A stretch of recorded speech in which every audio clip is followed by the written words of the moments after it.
Praise the Lord. സ്നേഹമുള്ളവരെ, ഇന്ന് നാം വിചിന്തനം ചെയ്യുന്ന തിരുവചനം വിശുദ്ധ യോഹന്നാൻ്റെ സുവിശേഷം 6-ാം അധ്യായം 44-ാം തിരുവചനമാണ്. എന്നെ അയച്ച പിതാവ് ആകർഷിച്ചാലല്ലാതെ ഒരുവനും എൻ്റെ അടുക്കിലേക്ക് വരാൻ സാധിക്കുകയില്ല. നമ്മിൽ പലരും ഭൗതിക കാര്യങ്ങളിൽ കൂടുതൽ താല്പര്യമുള്ളവരും ആത്മീയ കാര്യങ്ങളിൽ താല്പര്യം കുറഞ്ഞവരുമാണ്. ഈ ലോകത്തിൻ്റെ നേട്ടങ്ങൾക്കായിട്ട് നാം നെട്ടോട്ടം ഓടുകയാണ്. നാം പ്രാർത്ഥിക്കുന്നവരാണ്, വചനം വായിക്കുന്നവരാണ്. എങ്കിലും നമ്മുടെ ഉള്ളിൽ ഭൗതിക വസ്തുക്കളോടുള്ള അമിതമായ ആഗ്രഹമാണ് നിലനിൽക്കുന്നത്. സൃഷ്ടാവിന് ഉപരിയായിട്ട് സൃഷ്ടവസ്തുക്കളെ നമ്മുടെ മനസ്സിൽ പൂജിക്കുന്നത് കൊണ്ടാണ് നമുക്ക് ഭൗതിക കാര്യങ്ങളിലേക്ക് അമിതമായ താല്പര്യം ഉണ്ടാകുന്നത്. വിശ്വസിക്കേണ്ടവനെ വിശ്വസിക്കാത്തതാണ് നമ്മുടെ യഥാർത്ഥത്തിലുള്ള പരാജയം. ഈ ലോക ജീവിതത്തിൻ്റെ ലക്ഷ്യം നമ്മുടെ ആത്മരക്ഷയാണെന്ന ചിന്ത ഉള്ളവരാണ് ആത്മീയ കാര്യങ്ങളിലേക്ക് ശ്രദ്ധ ചെലുത്തുന്നത്. ഈശോ പറയുന്നു, പിതാവിനാൽ ആകർഷിച്ചാലല്ലാതെ ആരും യേശുവിൻ്റെ അടുക്കിലേക്ക് വരുന്നില്ല എന്ന്. വിശുദ്ധ യോഹന്നാൻ 6:33 യേശു പറയുന്നുണ്ട്, ആത്മാവാണ് ജീവൻ നൽകുന്നത്, ശരീരം ഒന്നിനും ഉപകരിക്കുന്നില്ല. നിങ്ങളോട് ഞാൻ പറഞ്ഞ വാക്കുകൾ ആത്മാവും ജീവനുമാണ്.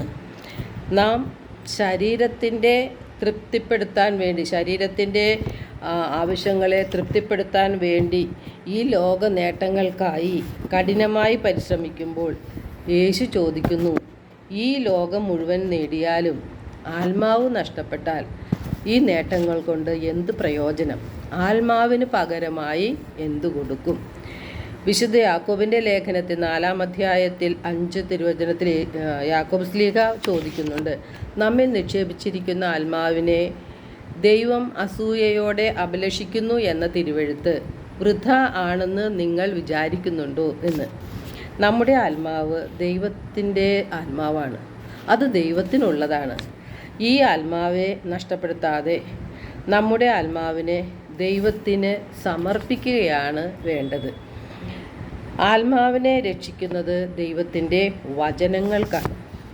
ആ വചനങ്ങൾ നാം ഹൃദയത്തിൽ സൂക്ഷിച്ചാൽ പാപത്തിൽ നിന്ന് അകന്ന് ജീവിക്കാനായിട്ട് നമുക്ക് സാധിക്കും. അതുപോലെ വിശുദ്ധിയിൽ ജീവിക്കുവാനായിട്ടും നമുക്ക് സാധിക്കും. നാം എന്താണ് അതിനായി ചെയ്യേണ്ടത്?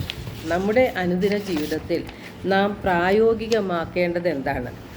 വിശുദ്ധ യാക്കോബിൻ്റെ ലേഖനം 1-ാം അധ്യായത്തിൽ 20-21 തിരുവചനങ്ങളിൽ അത് വ്യക്തമായി പറയുന്നുണ്ട്. ആകയാൽ എല്ലാ അശുദ്ധിയും വർദ്ധിച്ചു വരുന്ന തിന്മയും ഉപേക്ഷിച്ച് നിങ്ങളിൽ പാകിയിരിക്കുന്നതും നിങ്ങളുടെ ആത്മാക്കളെ രക്ഷിക്കാൻ കഴിവുള്ളതുമായ ജീവൻ്റെ വചനത്തെ വിനയപൂർവ്വം സ്വീകരിക്കുവിൻ. നിങ്ങൾ വചനം കേൾക്കുക മാത്രം ചെയ്യുന്ന ആത്മവഞ്ചകരാകാതെ അത് അനുവർത്തിക്കുന്നവരും ആയിരിക്കുവിൻ എന്ന്.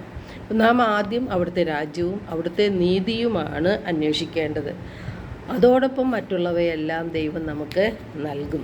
നാളെക്കുറിച്ച് നാം ഉത്കണ്ഠാകുലരാകേണ്ട.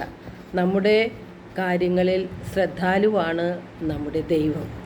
നാം ആത്മീയ കാര്യങ്ങളിൽ ശ്രദ്ധ വെച്ച് ആത്മാവിൻ്റെ വിശുദ്ധിക്ക് വേണ്ടി ജീവിക്കുകയാണ് നാം ചെയ്യേണ്ടത്. എല്ലാവർക്കും ഒരു നല്ല ദിനം ആശംസിക്കുന്നു. ദൈവം നമ്മെ ഓരോരുത്തരെയും സമൃദ്ധമായി അനുഗ്രഹിക്കട്ടെ.